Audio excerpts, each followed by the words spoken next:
எதுவும் பிஏல எதுவும் போட்டிருக்கீங்களா? ஆமாண்ணா பிஎல் போட்டுக்கிறேன். நீங்க எதுக்காக? மும்மொழி கொள்கையை அமல்படுத்தணும் போட்டுக்கிறேன். கேரளா, தமிழ்நாடு, மேற்கு வங்காளம் அமல்படுத்தணும் போட்டுக்கிறேன். கேரளாலதான் மொபைல் இருக்குல்ல. பட் அவங்க நம்ம தேசிய கல்விக் கொள்கை அவங்க இப்படி இந்த கேஸ் போடலான்னு தலைவர்கிட்ட கேட்டீங்களா? நாளைக்கு ஒரு எகென்ஸ்டா ஒரு ஆர்டர் எடுத்து இதெல்லாம் அவங்க இஷ்டம் நீ யாரும் கேட்கிறேன்னு சொல்லிட்டா நம்ம ஒட்டுமொத்த முயற்சி தேசிய கல்வி இம்ப்ளிமெண்டேஷன் எல்லாமே போயிடுமே தலைகீழ. நான்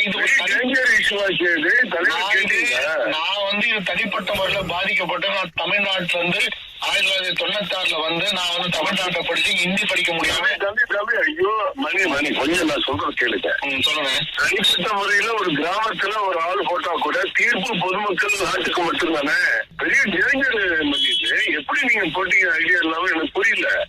நான் போட்டு கோடி கையெழுத்து வாங்கிட்டு இருக்கோம்.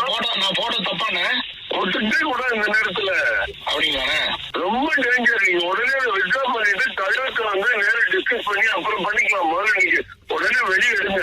ஆனா இது வித்ட்ரா எல்லாம் பண்ண முடியாது. கேஸ் ஃபைல் பண்ணியாச்சா வித்ட்ரா பண்ண முடியும். ஆனா கேஸ் வரும்போதுதான் நம்ம சொல்ல முடியும். ஏன்னா நாளையில கோர்ட் லீவ் ஆகுதுன்னா வித்ட்ரா பண்ண முடியாதுண்ணே. ரொம்ப கஷ்டம். இப்ப உங்க கேஸ்ல எடுத்துட்டு இதெல்லாம் மாநிலத்தினுடைய கொள்கை அடிப்படையில இருக்கு. நீங்க இதுல எல்லாம் தலைமுடிய முடியாதுன்னு சொல்லிட்டா இது மத்திய அரசுக்கும் சேர்த்து வைக்கிற ஆப்பு.